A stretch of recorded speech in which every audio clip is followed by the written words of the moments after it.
Hey Joyce. Yeah. Hey, when you were in middle school, did you ever have to read that book? There's a story, The Most Dangerous Game in English class. Nope. Really, you never read that one? Not that I recall. Well, it's a short story written in like 1940 something, and it's been adapted to film like a dozen times, man. What film? There was the one with Ice-T. It was called like the Dangerousest Game or something. And there was also one called The Pest, starring you know that dude in the John Wick movies where he goes and gets his car Keanu Reeves. fixed? Oh no, fuck! What? Quit playing. The guy that fixes his car. Oh my. He's like a little like ratty looking, kind of annoying guy. Oh, the Mexican guy? I wasn't gonna assume his ethnic background. If it's the actor I'm thinking of, I'm pretty sure he's Mexican. I'm not assuming. Probably. But anyway, he made a film called The Pest, same kind of plot. And the plot is, dude ends up in like some remote location and turned loose, and then people hunt him down and try to kill him. He's got to escape. Oh. That makes sense. So we watched this movie, The Hunt, the other night. Remember that time? Right, I just figured out what movie we were about to review by the context clues I was given. Right, it was The Hunt, based on the short story. It's not a novel. It's like 12 pages long.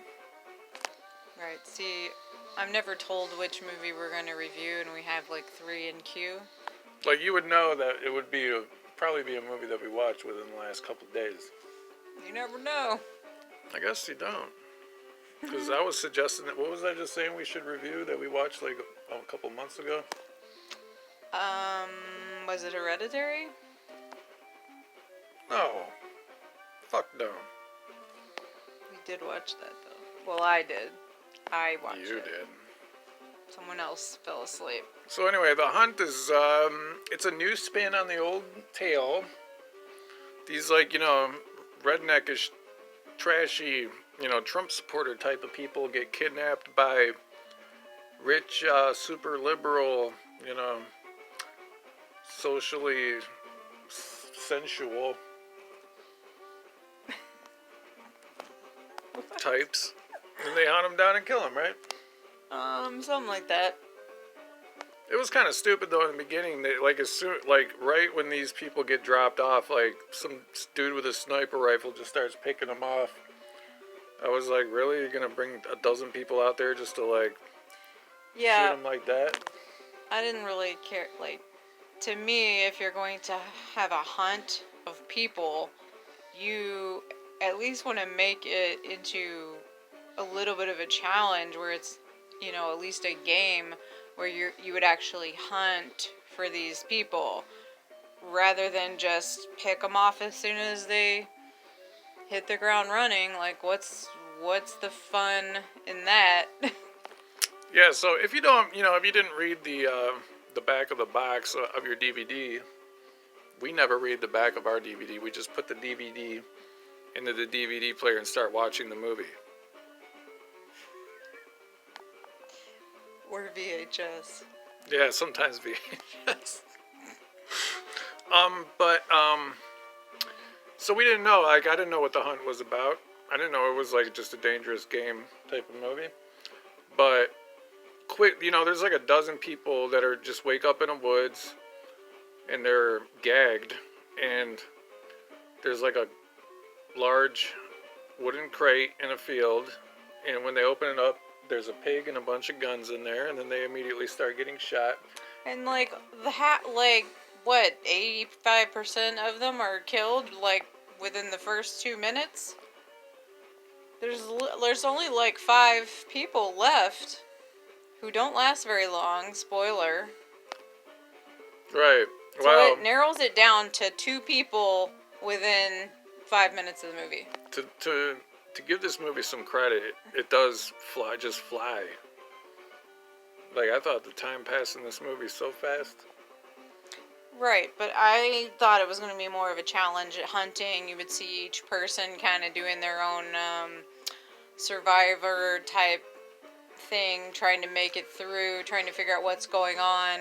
Yeah, and because literally everybody's killed. it starts off looking like it's going to be some kind of ensemble cast type of movie, and it is not. It is really just the story, really, of one woman with whoever she happens to be around at the time, and that's about it. Right, and right off the bat, you can tell like this bitch is going to be somebody who knows how to get through this. She was a boss ass bitch, really. Oh yeah, she said she had been in the army. Oh, did she? I missed that. What kind of film critic are you? Not a very lazy one. Yeah. Yeah, but she's just killing like she doesn't give a fuck. She's not even like, where am I? What's going on? Like everybody else, the few survivors of the opening scene, like they're all like, oh my god, what's going on here? I don't understand. What's happening? And this bitch just like, it's just another day at the office And for her. I wasn't sure because I didn't really know what the movie was about. I didn't know if they were going to be hunting each other or be hunted by somebody else. So they definitely were not hunting each other. Yeah, it quickly became like, that's another thing that, you would assume in a movie where nothing's explained at the very beginning, like there would be some little red herrings, I guess they would call them, that would kind of think, oh, are they supposed to be pitted against each other? Are they supposed to work together? Are they, like, you'd think there would be a little like some teasers here and there. But no, it's just I mean, I'm fine with figuring out what's going on as the movie's progressing, but like I just didn't think it was much of a plot to kill everybody off in the first 5 minutes of the film and see no kind of strategies from these people to survive. Like, what is the point of dropping off a box of weapons if everybody's going to be killed right away? There's no strategy there. Right, well, there was everybody just ends up at this gas station at some point. Anybody who isn't immediately killed, then just logically they just go to this gas station because they think they're, they want to get back to civilization and call the authorities or whatever. But it turns out that the gas station is a fake gas station with poisoned food. And then the next 3 people that were alive die there. Right, that was kind of a letdown too. I was just like, like how many fucking people are there that these people can all just get established as characters and then immediately killed. Right, so then there's 2 people left and then they jump on this train, and then they end up being meeting that one guy who's like a fake. Oh, the older guy. Yeah, the older guy's actually he's a liberal. No, not but him. Pretends he's a conservative. Before that happened, the family that's on the train. One of them was an actor. Oh yeah, there was like an Arabic dude that's playing like a. And you find out he's actually one of the hunters. But they find out like immediately. Right, and he gets killed.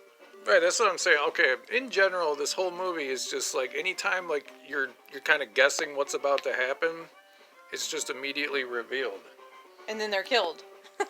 Right, and somebody dies. Then she meets up with the older guy, and I immediately thought, this guy's not being hunted. He's one of the hunters. Yeah, that was kind of obvious. Yeah.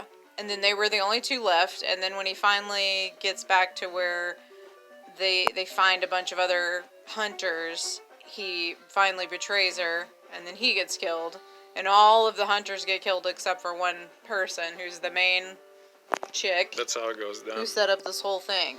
Oh yeah, and then she just, even though she was just some rich office worker lady, like, this lady that's just been, like, she's just like, okay, she was an army veteran, but this bitch is like Bruce Willis in Die Hard. And then all of a sudden she meets this lady that put it all together, who, as far as we know, is just some, well-paid, corporate type of lady. Which is what she was made out to be. They end up having this fucking Kill Bill ass fucking knife fight in her kitchen. Like, it was pretty much the fight in between Uma Thurman and that one lady. Right. It was exactly like that. Yeah. I think they even stabbed a cereal box or some shit. Right. Yeah. At one point, I almost turned the movie off because I thought that Michael Rappaport was going to be in the movie. It really infuriated me. But luckily, it was just a guy that kind of vaguely looked like him. It was not Michael Rappaport. I was like... Right. So, I mean, I didn't hate the movie. I thought it was entertaining, but she was talking shit about it after the movie. I felt like it could have been a lot better. I thought it was pretty good. Action-packed. As I said, it flew by. You know, the scenes that all the what am I trying to say? All the sets they go to. Like first they're in the woods, then they're in the gas station. They go on the train. They're at this train depot where they get caught. They get brought to this bitch's mansion. Where they think it's Yugoslavia or something. Right. At first, yeah. There's I guess there's a little bit of teaser shit. So apparently all of this shit is fake and set up by this rich lady. They're in fucking Vermont. Spoiler alert. Who turns out to have set this up because these people were talking shit about her on the internet. It was all personal. And somehow she was able to fight like fucking Bruce Lee.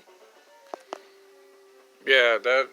I was like, how did... And was this mad that she lost her job, that she set this whole thing up. But obviously if she could afford to fake an entire country... Are you really upset that you lost your job?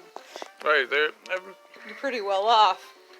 You would think that she had some opportunities she could have gone into instead of killing a bunch of random people that didn't know her or care about her. Yeah, so the premise of the movie is pretty shaky. Like, they could have came up with a better I think somebody line. was like, let's do like a fucking Most Dangerous Game type of thing, but it's with people, you know, hunting down Trump supporters. Because that's basically what it is. Right. And then they had to come up with a plot, and they just thought of the stupidest things that came to mind first. It's another kind of like agenda movie, which I don't really like. Don't get too preachy with Joyce. I don't like those agenda movies. They annoy me. So if you had to choose between watching The Pest, The Hunt, and the one with Ice-T, which one are you going for? The Pest. I think I have The Pest on DVD. Mm-hmm. Or maybe it's on VHS. If we can get the tracking to work on the VCR. The tracking, yes. So anyway, I really liked The Hunt. I thought it was good. The preachiness did not get to me. It never does. And it was a different take on an old story. Just, I don't know, like the characters were alright. The woman that shoots everybody is alright. I liked it better than some movies, but like, it had a lot of room for improvement for me. I would watch it again. I liked, here's one that we still haven't reviewed, is Freaks. I liked it better. Don't talk about, that's a whole other review, Freaks. I know, but they can know what we're going to review. Coming soon. But we watched that Freaks. Like a while ago. Yeah. Oh, no. Oh! Monsters and Mazes starring Tom Hanks. That was the movie where I was like, we should review that. Yeah, and we watched that like 6 months ago. It's been a minute. I don't even know if I remember it. Sure you do. Next time, Gadget. Next time.